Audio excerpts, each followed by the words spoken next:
Hey, everybody. Good morning, everyone. So I'm trying something different. We'll wait till a few people get in the room.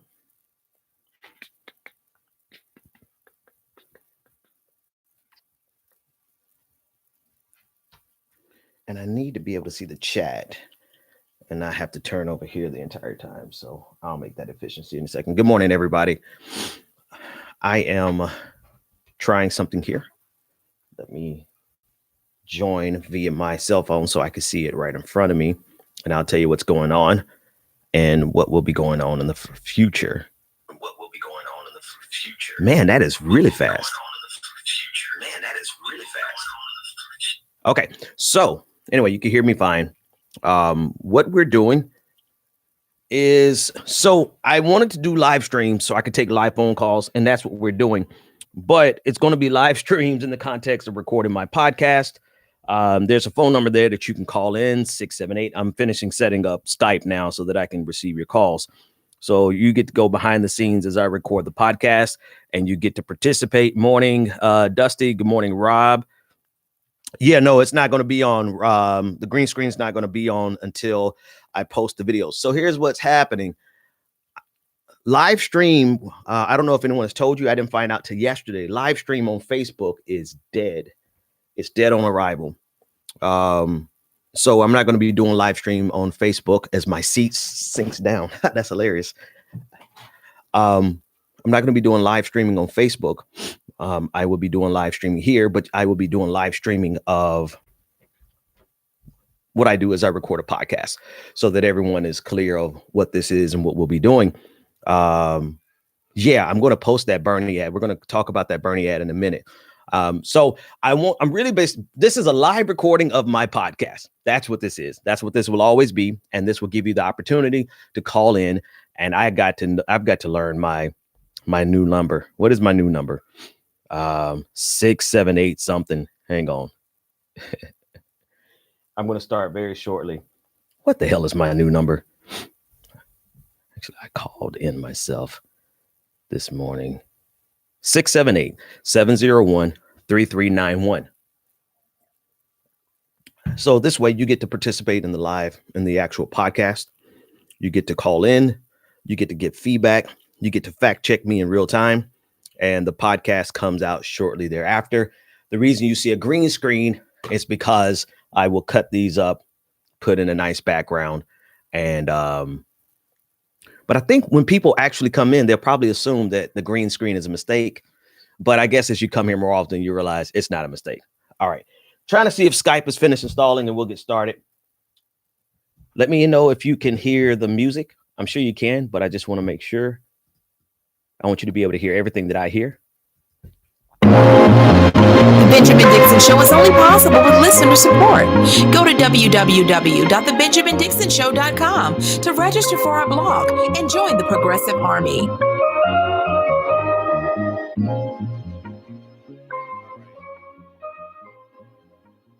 Yeah, I thought it was too loud too. I'm turning it down.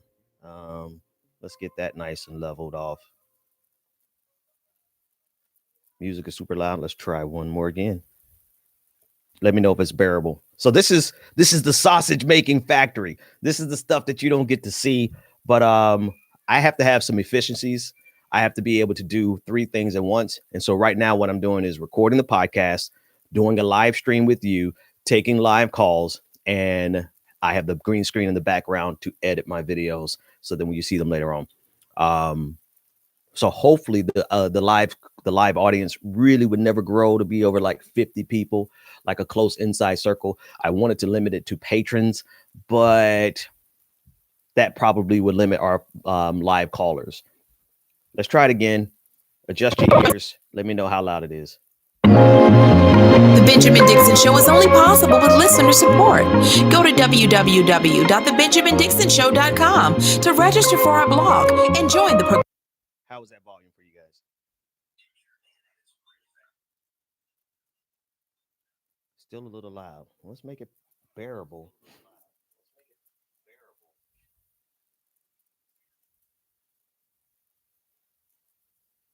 And so by tomorrow when I log in, it will be We wouldn't have to go. We won't have to go through this.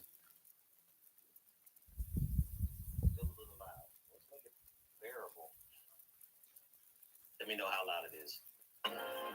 Ooh, that's horribly loud.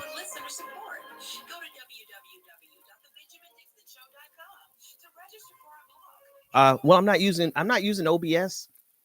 I'm not using OBS because it's like it's super annoying. I don't know if you well obviously you have because you mentioned it, but it's super annoying and I'd rather do it in post rather than live. So but you know, if that's going to be a recurrent thing where everybody's like, "Oh, your green screen is broken, it's not on," then I might end up using OBS.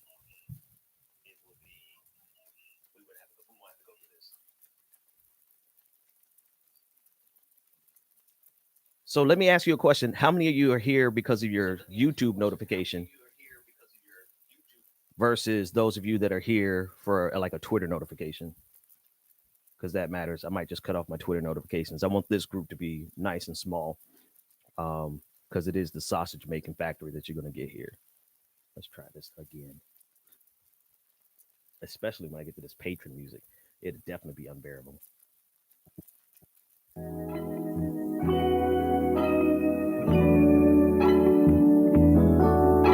Go to www.patreon.com/The BPD Show and support The Benjamin Dixon Show.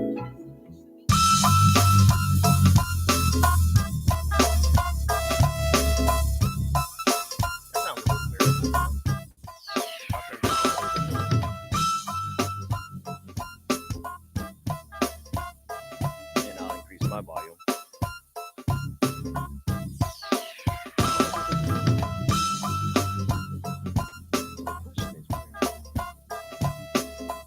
Okay.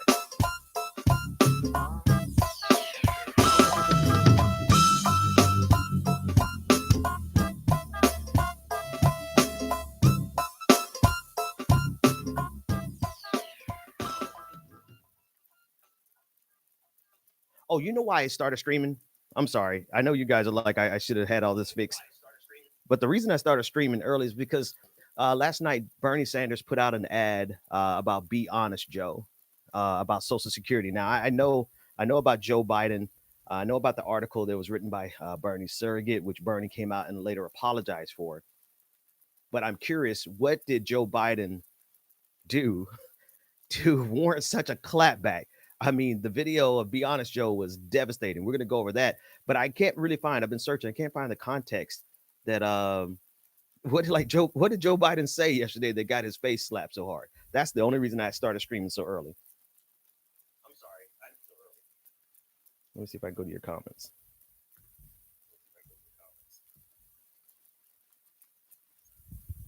Philip Lee, what's going on? Nick Knight, what's going on? Enigma. Philip Lee, what's going on? Nick Knight, what's going on?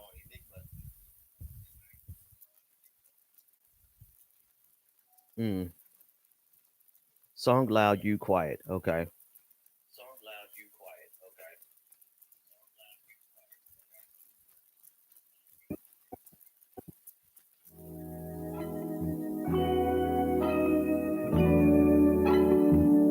Oh. Go to www.patreon.com/The BPD Show and support The Benjamin Dixon. I'm a real stickler for audio.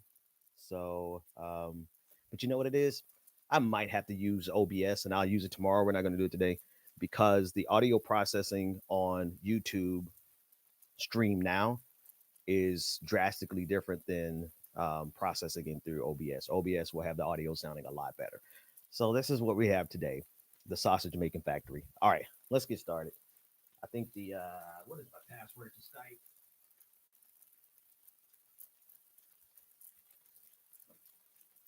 I don't know. This might have to be so. If nothing else, I'm going to close this session to nothing but people who follow me on YouTube, because I like the interactiveness. I like the immediate feedback.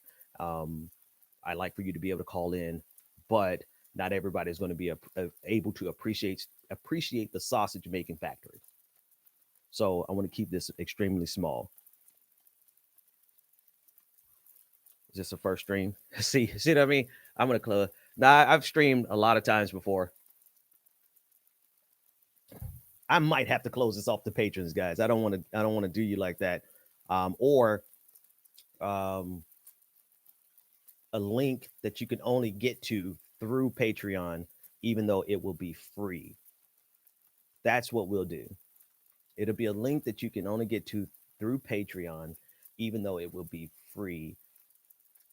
And that's because I want to limit this crowd to as small as possible for people who really can appreciate the behind the scenes. Not everybody can appreciate the behind the scenes. All right. But for today, we have an audience that's a little too large for the sausage making factory, but we're going to go with it anyway. Let's see.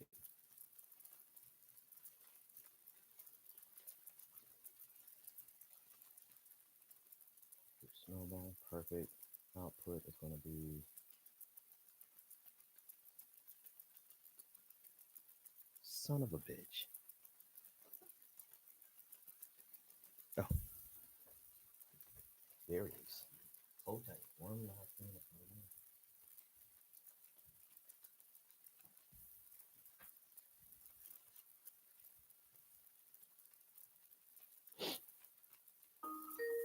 Oh, somebody decided to call in. Huh? Not yet.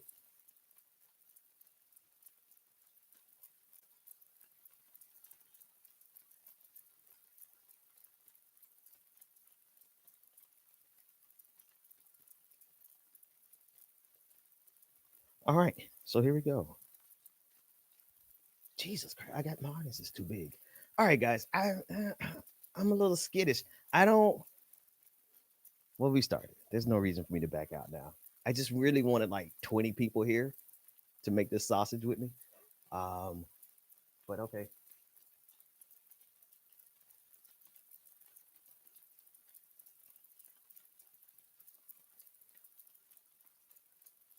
I mean, I guess if I dropped the green screen, no one would assume. Yeah, that's a thought. I'll think about that tomorrow. The last thing I'm setting up before we start is to receive your calls, and I am 99% there. Just need to change one more thing, and then we're ready to go. Audio, video, speaker is going to be. All right, that's fine. I'll just do it the really, really old fashioned way. So fuck it. No calls this morning, um, which is cool. We'll have calls tomorrow every day. It'll be better. Let's see what else everybody's saying. Nice to see you again live, Ben. Mar, thanks for joining us. I understand. I'll just be no, you could everybody. I don't mind the feedback. I don't mind the feedback at all. Actually, that's why I'm doing it, is for you to interact with me live and add a live element to the podcast. Now, that being said, I've got to pretend like you're not here so I can get my work done and get the podcast recorded. And so if you want to participate, you will need to call in, which means I got to finish this fucking Skype setup. Hang on.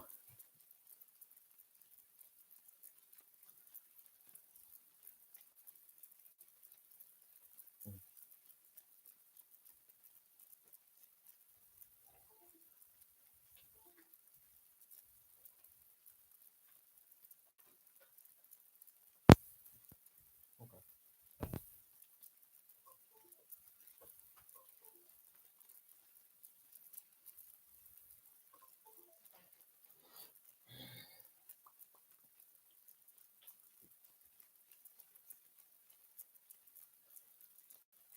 Yeah, that's gonna be a private stream.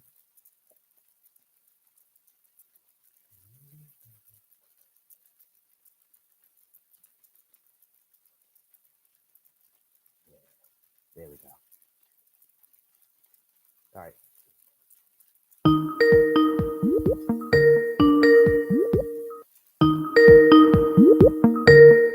Right now, you should be hearing the Skype. Right.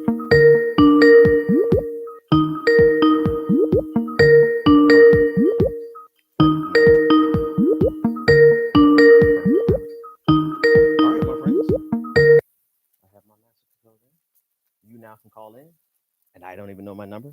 My number is 678-701-3391. I had to get an Atlanta number. I didn't have to, but I thought it would only make sense. 678-701. I think it's in the description if you want to call in and participate in any of the conversations. So you get behind the scenes. Pop, pop, pop. Calling, make sure the calls pick up automatically. Advanced. Yes, perfect. All right, we're ready to rock and roll. Watch how phony I am. I'm phony as hell. You have to be to do this for a living. Okay, we already got a caller, so you're gonna wait there till I get to. You're gonna hold on there until I get a chance to get somewhere in the show.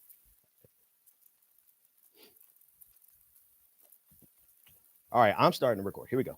The Benjamin Dixon Show is only possible with listener support. Go to www.thebenjamindixonshow.com to register for our blog and join the Progressive Army. Welcome to the Benjamin Dixon Show. I am your host, Benjamin Dixon. Today is Wednesday, January 22nd, 2020. Thanks so much for joining us. We are broadcasting live for the purposes of taking phone calls. You can call in on any given day somewhere around 8 a.m. Eastern Standard Time by calling in 678-701-3391. The show will be broadcast live behind the scenes. So it's behind the scenes footage is what you'll get on YouTube. If you want to participate, we do intend on keeping that audience pretty small, just for the purposes of you calling in, but I can't control how large the crowd gets. But as with any other day, we're covering the news. Something interesting happened yesterday. Many of you who have been following me for a while, particularly in 2019, and 2020. I have done my level best. Funny as hell. I didn't press record on the goddamn computer. This is great. This is funny. I'm going to do it all over again like it's the first time. Here we go. The Benjamin Dixon Show is only possible with listener support. Go to www.thebenjamindixonshow.com to register for our blog and join the Progressive Army. Welcome to the Benjamin Dixon Show. I am your host, Benjamin Dixon. Today is Wednesday, January 22nd, 2020. Thank you so much for joining us. We are broadcasting live for the purposes of taking live calls. You can call in to our number 678. I don't know the number quite yet. 678-701-3391 and joining the conversation. Usually somewhere around 8 a.m. Eastern Standard Time, I will be recording live on YouTube.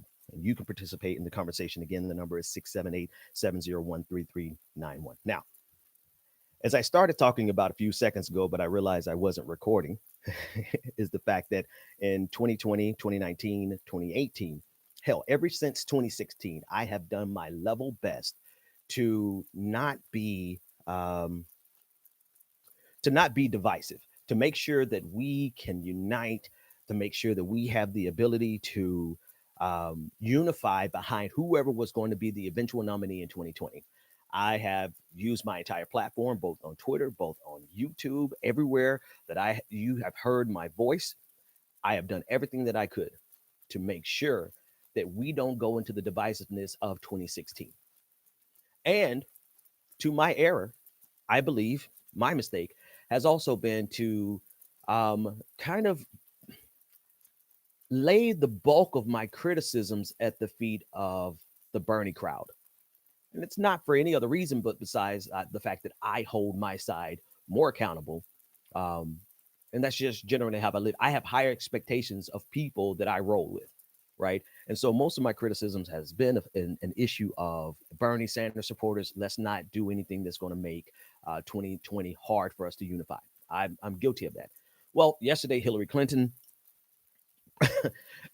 made a fool out of me and everyone else who tried to make sure that we could unify by announcing through an interview that she's going, actually a documentary that she is going to be participating in or releasing in March, a documentary about her life and a documentary about her run for the presidency.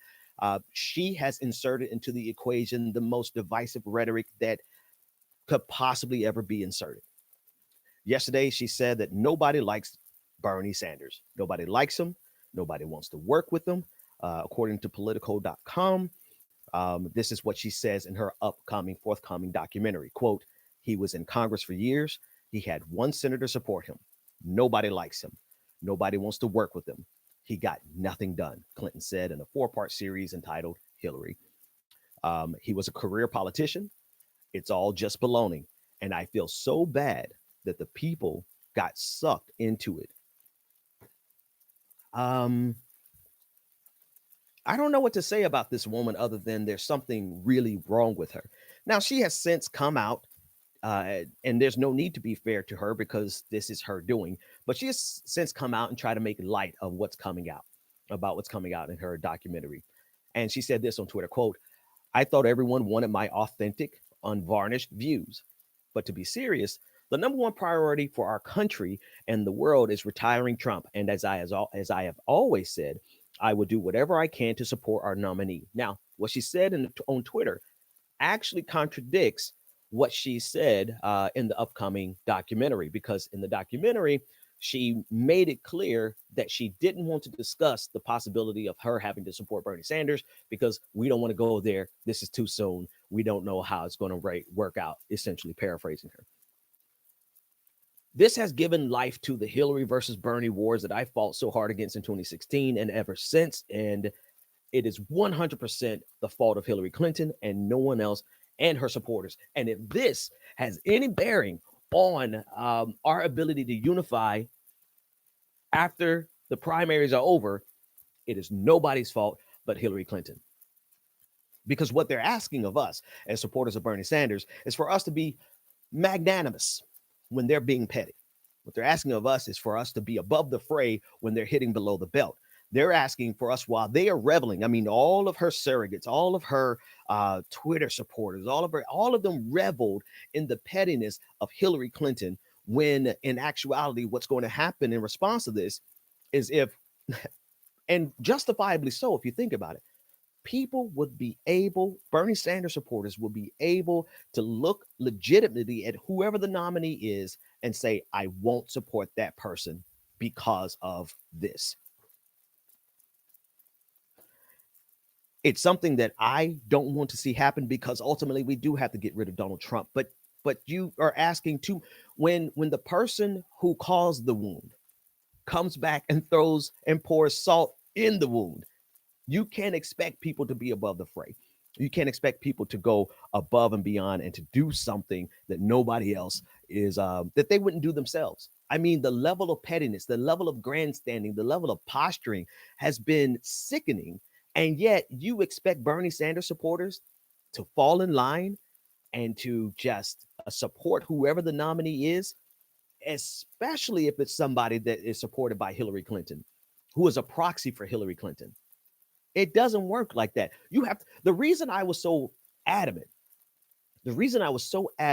about Bernie Sanders supporters not making it impossible to unify with the eventual nominee is because we need their supporters. We need Biden supporters. We need Buttigieg supporters. We need Warren supporters to actually win. That's why I always held the position that I held.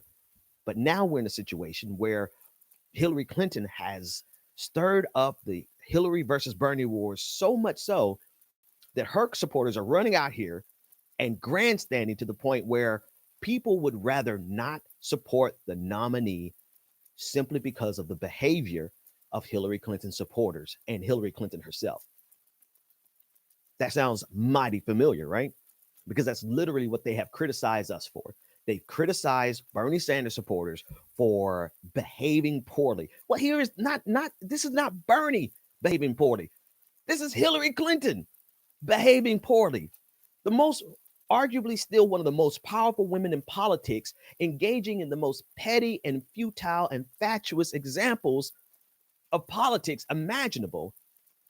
And so obviously, her sycophants, her supporters are going to run wild and behave the same way. Now, a lot of this hinges on people's assumption that are erroneous, actually just flat out lie in their belief that Bernie Sanders did not support Hillary Clinton after the primaries, right? That's still the ongoing lie. That's still the ongoing. Well, I don't have any better way to describe it than a lie.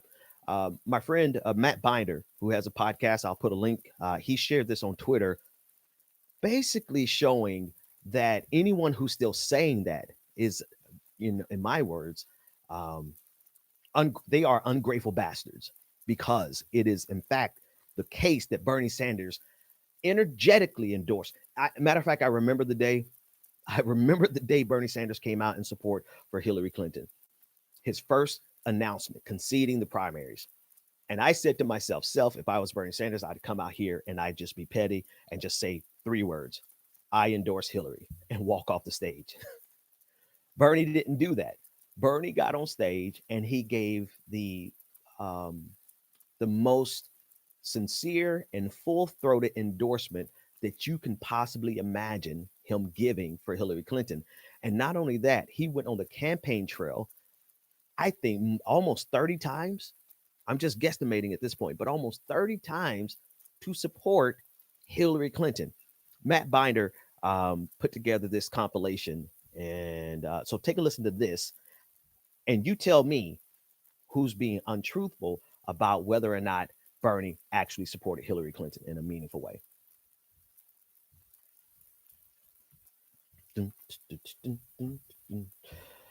Okay. Excuse me, everybody. This is some sausage making factory. And Bernie actually supported Hillary Clinton in a meaningful way.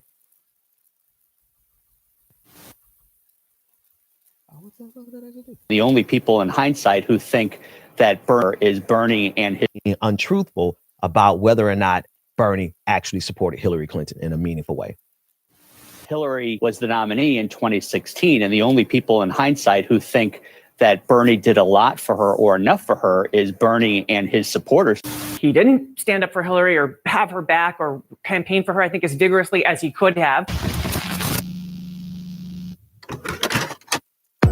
Hillary Clinton must become the next president of the United States.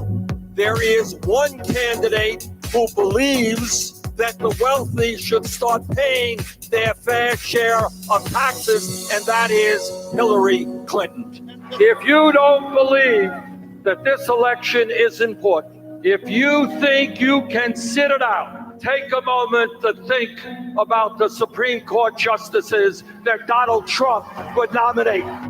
There was this lingering question at the end of the Democratic primary as to whether or not Bernie Sanders really meant it when he endorsed Hillary Clinton, whether he really meant it when he said he would work his heart out all over the country to get her elected. Well, he's been working his heart out, it's true. He started campaigning for Clinton basically as a full-time gig. He appears really to be flooring it for Hillary Clinton. Over 5 days, he did 14 events for her.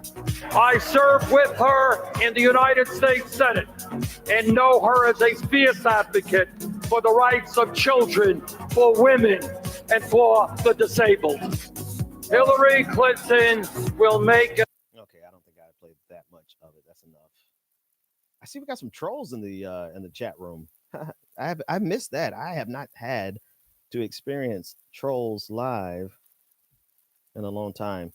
So anyway, I think what will help also in this live experience, I'm obviously not recording the podcast. What will help in the live experience is I'm going to put up a screen of my editing software so you can see what I'm doing real time. Yeah, but that was hilarious. So Bernie had a heart attack. Yeah, I do need a moderator because we don't have time for that. Okay. So here we go. 3, 2, 1. And know her as a fierce advocate for the rights of children, for women, and for the disabled. Hillary Clinton will make. So there it is. Again, that compilation was put together by Matt Binder on Twitter at Matt Binder, host of the Doomed Podcast, doomedpod.com. Go ahead and check him out. So Bernie Sanders, campaign event after campaign event after campaign event, supported Hillary Clinton with a full-throated endorsement. Even if he hadn't, Hillary Clinton at this juncture has twice in this campaign cycle inserted herself into the conversation for no other reason but her own self-aggrandizement, right? So even if Bernie Sanders was guilty of what she accused him of, which he's not, she is inserting herself into the national conversation for the purposes of promoting her. I think the first time it was her appearance on the Howard Stern show, but this time is to promote her documentary. So at the expense of the national conversation and the possibility of us having another 4 years of Donald Trump, she was like, fuck it, who cares? Well, I got to bleep that. Let me bleep that real quick. See, you guys get to hear the profanity and see how I censor myself only because fuck it, who cares? Fuck it, who cares? When I don't, it gets censored by, well, not censored, but I get a explicit rating, which, well, anyway, I just censor myself. Effects, generate tone. And actually, I think if you saw what I was doing on my screen, it would be even doper. So I'll make sure by tomorrow I have that figured out. All right, so that's that.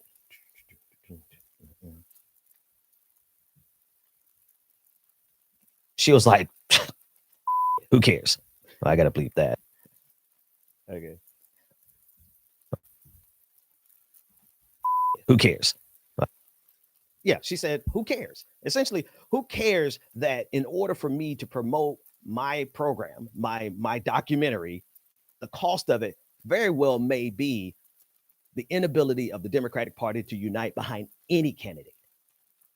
That's a level of selfishness. That's a level of self-aggrandizement. That's a level of callous disregard to the importance of the time that is not becoming, you want petty? It's not becoming of a president, which is exactly why she's not president of the United States, if you want petty. That's the end of that segment.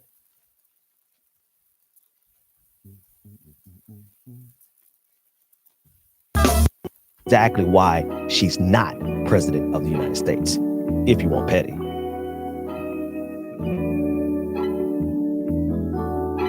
Go to Korean.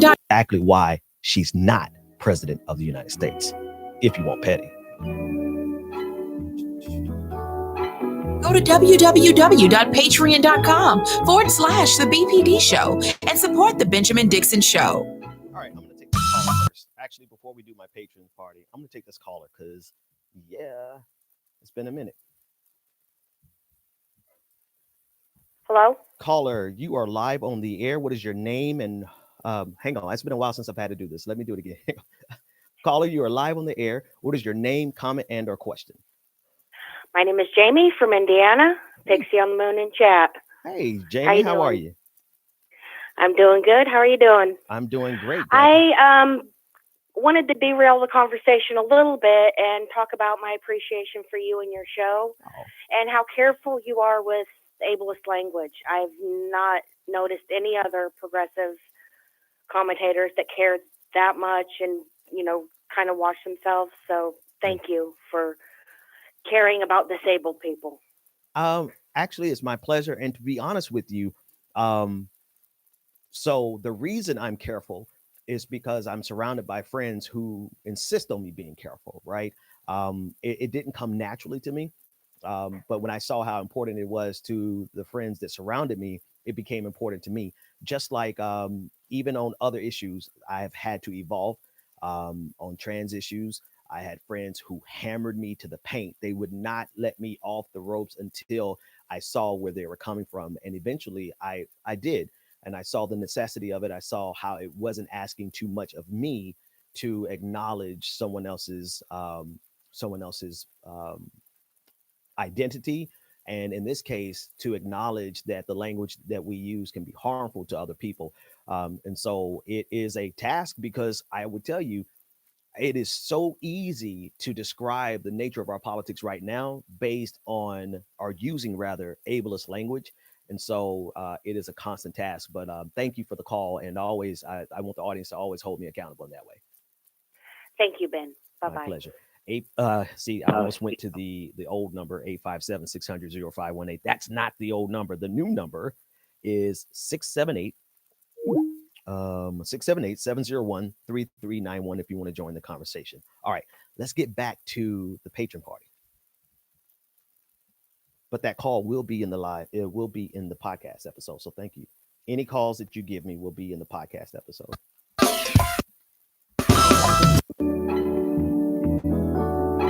Go to www.patreon.com/The BPD Show and support The Benjamin Dixon Show.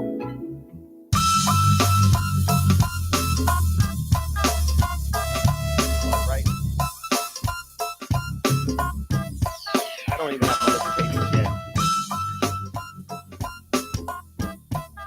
But that's what Google search for your email is all about, and that's what I do on a regular basis. I always just pull it up.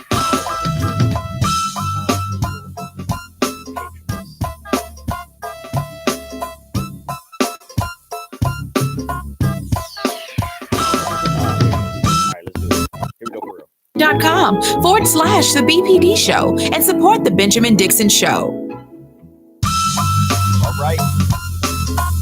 Special thank you to all of our patrons for making this show possible. Special shout out to Penelope. Penelope who increased their pledge. Thank you so much. We're asking all of our patrons if you just increase your pledge by $1, that will make a significant difference. Special thank you to Derek Sparks for increasing their pledge. Thank you, my friend. Special thank you to Joseph for becoming a new patron. You, sir, are the real MVP.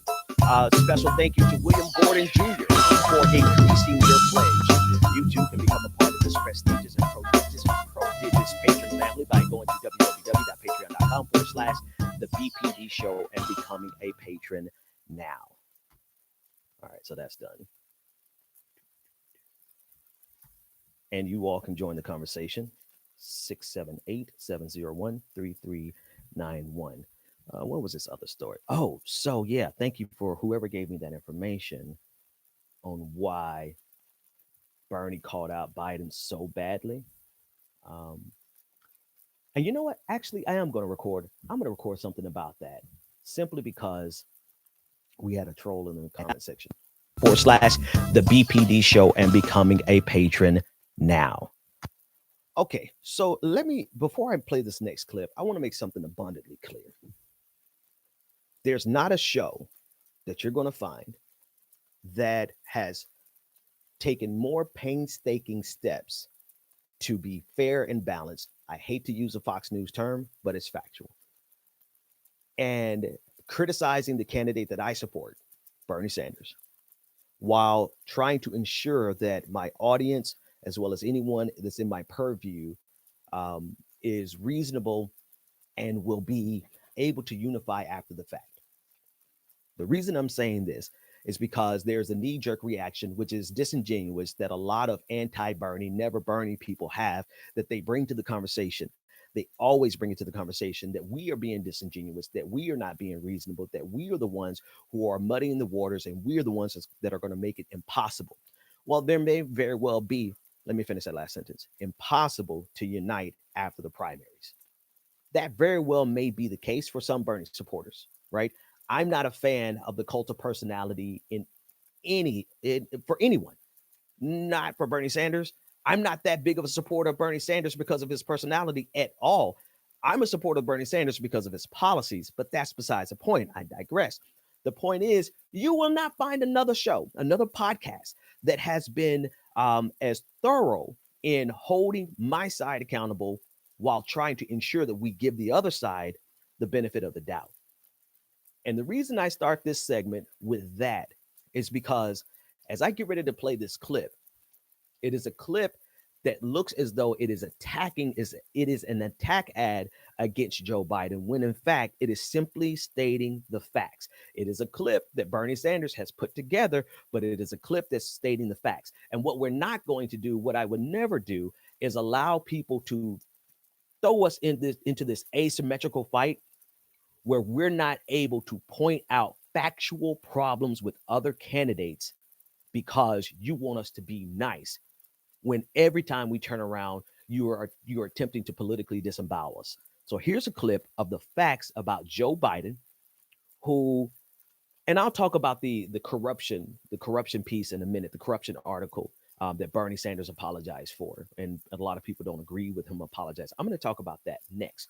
But right here, I want to play this clip because I think it's the most important clip for us to hear, that Joe Biden is not the person that we need on critical issues. And that's not an attack ad.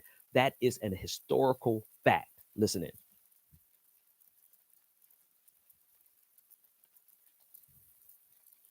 Not the person that we need on critical issues. And that's not an attack ad.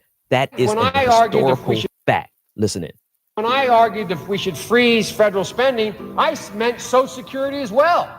I meant Medicare and Medicaid. I meant veterans benefits. I meant every single solitary thing in the government. And I not only tried it once, I tried it twice, I tried it a third time, and I tried it a fourth time. Well, we've got some bad news for them. We are not going to cut Social Security. We're going to expand benefits. Simple as that.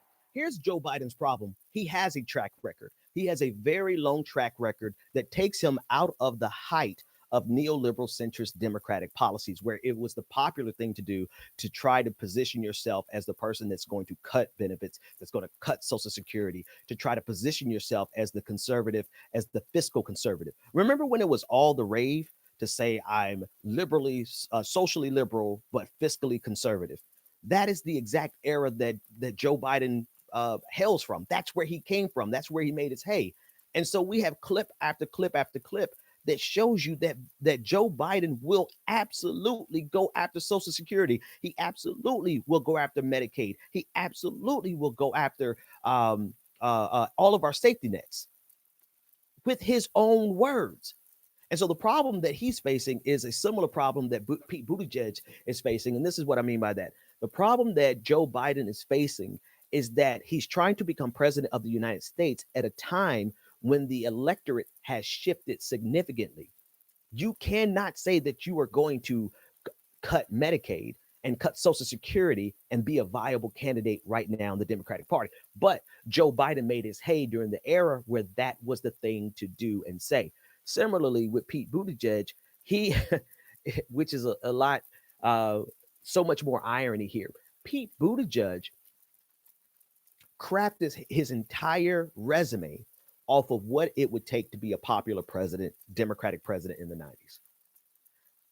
He went to the military and all, served so that he could put that as a badge of honor, and now on his resume rather. And now most of America is like, we really don't care if you served, because that doesn't distinguish you as someone more significant than anyone else in the conversation. In fact, we have a problem with American imperialism, and you willingly participated in it when you didn't have to. You had no economic need to join the military, to be a part of the middle class. You had no need to do that. And so we're not impressed by it. Oh, I forgot to cut that off. Let me hold tight. Live caller, I will be back with you in 1 second.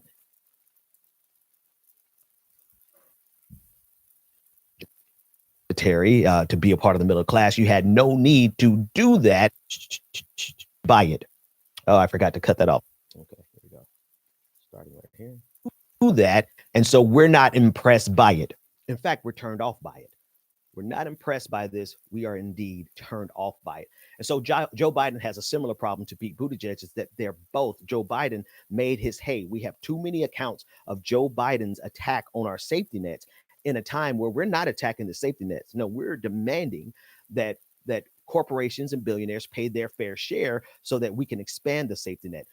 We are not in an era where you can remotely talk about cutting Medicaid and Medicare when we have shifted the Overton window to the point where you have to talk about Medicare for all. So that's the problem that Joe Biden has. And it's not even about political posturing, right? As I'm phrasing it, it's not about political posturing. It's genuinely about what type of policies would Joe Biden institute if he were to be elected president of the United States.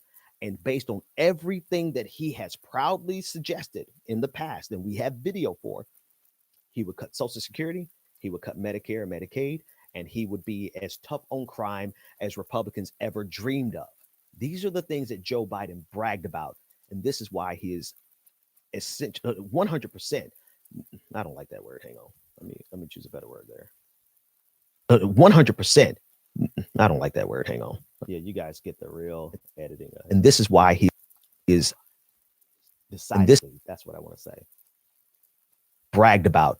And this is why he is decidedly not, what am I trying to say here? This is why he's decidedly not our pick qualified. That's what I'm saying. Okay. Easy as that. Joe Biden bragged about, and this is why he's decidedly not fit to be president of the United States. It has nothing to do with Bernie Sanders. It has nothing to do with anybody else. It has to do with Joe Biden based on his own words.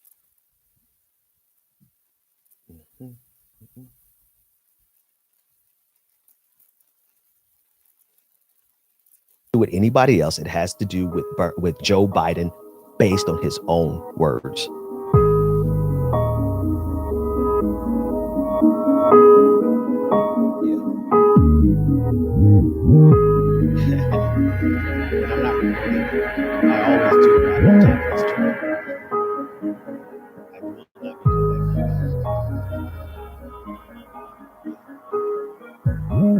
All right. So this is not news per se, but it is relevant to what's happening in the news. So yesterday, Bernie Sanders apologized for an article that was written by one of his surrogates, claiming that Joe Biden has a corruption problem. Bernie Sanders came out and said that it's not true, that that Joe Biden doesn't have a corruption problem. Here's the interesting thing about this. I got into an argument last night with a friend, and we argued till about, I don't know, damn near 1 o'clock in the morning. And it was over whether or not it is reasonable for us to compare what Joe Biden did with what Donald Trump did. Now, on the face of it, I don't care, to be quite honest with you. The reason I don't care is because, well, hell, I just don't care. I care about the impeachment proceedings in terms of the historical significance of it. I do care about the impeachment proceedings because I believe if the Democrats had not commenced the impeachment, I'm sorry, now we're at the impeachment trial, but if the Democrats, if the House had not drawn up articles of impeachment for Donald Trump, it would have been an abdication of their responsibility. And in a way, it would have been an expansion. It would have tacitly expanded Donald Trump or any president in the future, their ability to behave in this manner, because they would have set the precedent of not holding that president accountable for this type of behavior, the quid pro quo, right? So those are the reasons that I care about the impeachment proceedings. But one of the main reasons I don't cover it in every painstaking details that you get a lot of other media outlets covering it is because we know the results. We know how it's going to end, right? And so at this point, it's just a matter of them going through the machinations, going through the processes that are necessary to get it on the record that the House of Representatives objected to the behavior of Donald Trump, right? And they have gotten it on the historical record through articles of impeachment that they firmly believe, based on all their evidence, that there was obstruction of justice and that there was abuse of authority, abuse of power. So those are the reasons that I care. The reason I don't care is because it's all in the bag for Donald Trump anyway. So last night I got into this argument with a friend, and it was over whether or not we can draw an equivalence between what Joe Biden did and what Donald Trump did, which unfortunately made me actually dig into the Burisma story, into the Hunter Biden story. And the reason I say reluctantly, and I didn't really want to dig into it, is because, again, I don't care. Because on the surface of it, the nepotism alone is reason for me to be like, okay, champ, this is you. There's literally no reason you got this job other than the fact that your father was the vice president of the United States, right? But it is a false equivalence to draw a line of no, stop. I'm not going to stumble like that in the podcast. I'll do it in the live show. Not on the podcast. Got this job other than the fact that your father was the vice president of the United States. Was the vice president of the United States, right? Got this job other than the fact that your father was the vice president of the United States, right? So at a minimum, it is absolutely nepotism for sure, right? But you can't draw an equivalence between what Joe Biden did to what Donald Trump did for a couple of key reasons. When you dig into the story itself, you find out that there is a 1.5 year difference between the time that Hunter Biden was appointed to the board and between the time that Joe Biden insisted that the Ukrainian prosecutor be removed from office for corruption. And the accusation that has been forwarded by Republicans in order to draw this false equivalence is that Joe Biden sought and received a quid pro quo. He got this for that. And the this was his son got a job on this board. And the that was for firing this prosecutor. But that's not the case, because what happened first? Hunter Biden got on the board 1.5 years. If you want the dates, I can pull up the dates for you. But it feels tedious because of the disingenuousness of the arguments. It's like pointing out it's pointing out the facts to people who really don't give a damn about the facts, right? That's why I oftentimes will not engage in these type of arguments, because the people on the other side of the equation have no intention of engaging in good faith whatsoever. All right, so if you want the dates, here are the actual dates. Hunter Biden got the job on the board of Burisma, and he got the job on May 13th, 2014. That's when they announced that he was joining the board. Joe Biden did not call for the firing of Victor Shokin until December of 2015. That is damn near 1.5 years later. So if you want to call Joe Biden out for his son taking advantage of his namesake, yeah, I mean, it's clearly nepotism. But you can't draw an equivalence between what Joe Biden did 1.5 years after his son got the job to what Donald Trump did, which was a direct quid pro quo, which he said, I'm not going to release this military aid to Ukraine until they investigate Joe Biden. You also can't compare the two because they are magnitudes of order different, right? The impact of what Donald Trump was holding the military aid from Ukraine for his political personal advantage, and the position that he put not only our relationship with Ukraine, our relationship in the region, our interest in the region, but the people of Ukraine, right? The risk that he put them in simply for the purposes of his political power. And then most importantly, he is the sitting president of the United States of America, engaging in this behavior. And so for people to draw that false equivalence, I understand that from conservatives, because that's exactly what they're going to do. They're always going to do that. But when people who are ostensibly on our side of the argument draw that false equivalence, I think we have to engage in good faith and say there is a difference. You can dismiss the difference. You can ignore the difference, but you have to at least acknowledge the difference. That there was no quid pro quo with Joe Biden, because what he asked the Ukrainian government to do did not occur until 1.5 years later than the point where his son got the job. The other reason I don't want to talk about this story is because you put me in the unfortunate position of having to defend Joe Biden. And I don't want to spend my day defending someone that under any circumstances does not need to be the president of the United States. But here we are. And I've just, my job description is to call out the BS wherever I see it. So there it is. I don't know if I want this music here. And I don't want to spend my day defending someone that under any circumstances does not need to be the president of the United States. But here we are. And I've just, my job description is to call out the BS wherever I see it. So there it is. That under any circumstances does not need to be the president of the United States. But here we are. And I've just, my job description is to call out the BS wherever I see it. So there it is. I kind of mumbled through that last one. Of the United States. But here we are. And I've just need to be the president of the United States. But here we are. Shit, I made it worse. to be the president of the United States. But here we are, me having to defend Joe Biden because my job description is to call out the BS wherever I see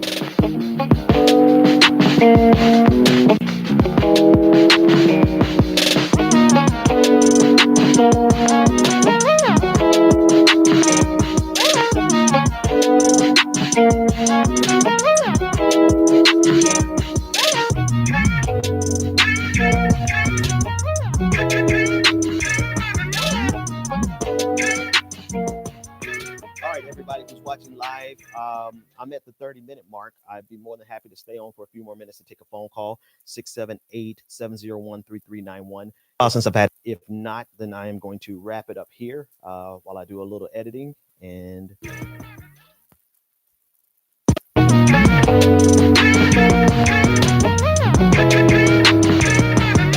caller, you are live on the air. What is your name? And hang on, it's been a while since I've had to do this. Let me do it again. Okay, we got a caller. Somebody wants to talk. Here we go. Stay there for a second, caller. And as I set up to record. Caller, you are live on the air. What is your name, comment, and or question? Oregon. I'm sorry. I hit the wrong button. Let's try that again. And that's on my fault. Here we go. Caller, you are live on the air. What is your name, comment, and or question? Hey, Ben, it's Nick from Oregon. Nick, how are you, sir? Good to have you on the show. I'm doing all right. So I wanted to ask real quick. First, have you seen that new, I think, morning consult poll that just came out like 20 minutes ago? Yes. Actually, I think I saw it. Let me make sure it's the right one that I saw. But continue. Go ahead while I look it up real quick. Yeah. Bernie up, I think, to 27% above Biden nationally for the first time. Joe Biden at like 24%, I think. Something like that. Yeah. So a question that I see a lot from like, I would say more passionate progressives is the whole concept of Warren needing to drop out in order to. Okay. Did I lose you? Hello? Yeah, is this still Nick from Oregon? Hold on. Oh, hello? Yes. Caller? Oh, I can't really hear you that well. Okay, caller, you're live on the air. What is your name, comment, and or question? Oh, this is Brandon from Wisconsin. Okay, Brandon, hang on one second. For some reason, Skype just switched my call in the middle of the call, which would absolutely suck going forward. So Nick from Oregon, I apologize. I'll figure out why you got dropped off in a moment. But we're going to take this next call. You, sir, who are on the phone with me now. So let's pause for a second. And here we go. Okay. Caller, you're live on the air. What is your name, comment, and or question? Yeah, I'm talking to you, sir.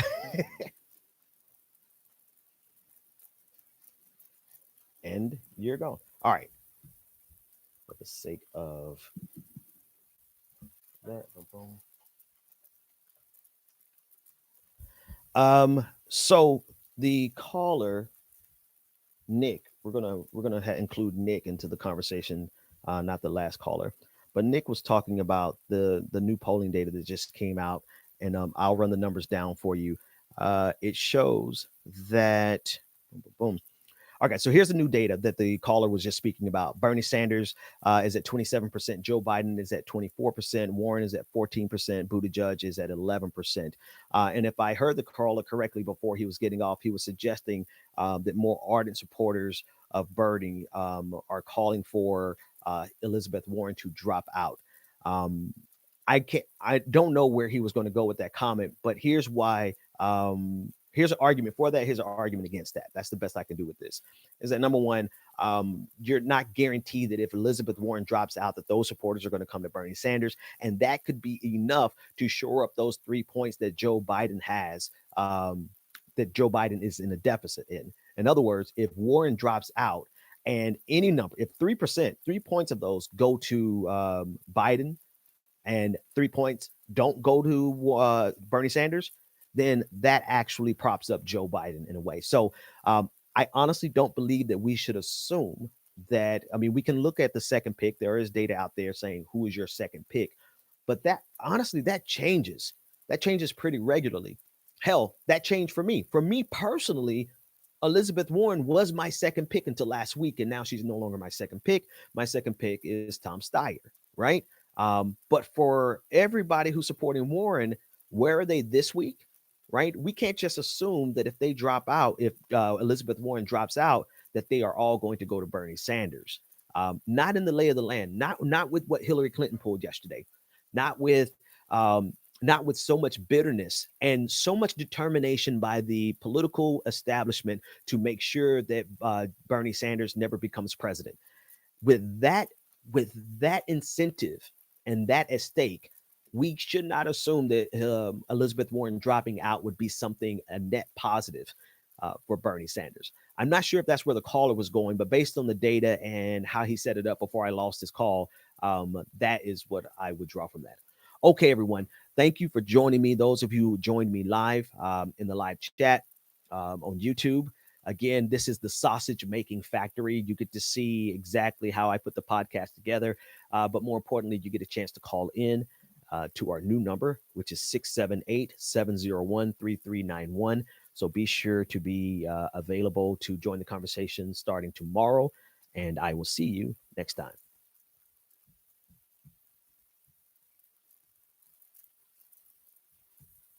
701-3391. So be sure to be available to join the conversation starting tomorrow. And I will see you next time. I put the podcast together, but more importantly, you get a chance to call in to our new number, which is 678-701-3391. So be sure to be available to join the conversation starting tomorrow. And I will see you next time.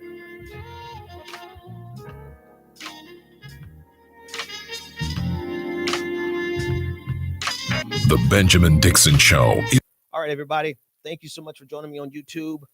Again, if however many people want to come to watch this, that's totally cool. But understand that the purpose of the YouTube stream is really just behind the scenes. It is also so that you can engage in the conversation, particularly through calling in 678-701-3391. I won't be able to engage in the chat room as much because that goes by so quickly and it's not like a natural part. Really just got to give me time to rewire my head so that I can incorporate the chat. Right now, I'm not mentally capable of incorporating the chat and doing a seamless recording and production of the podcast. But I think I probably can get there before the end of the week. But you can certainly participate via a phone call, 678-701-3391 as I hold up to see my own number. Enough of you stayed around to let me know that this is actually something that you would participate in on a regular basis. The green screen is not a mistake, but I'm sure everyone who comes in, I'm sure you saw that in the chat room at least 100 times. So perhaps I'll do something about I don't know if I will, because I want to be able to edit it after the fact. So let me stop meandering here and sign off, say thank you, and I'll see you next time.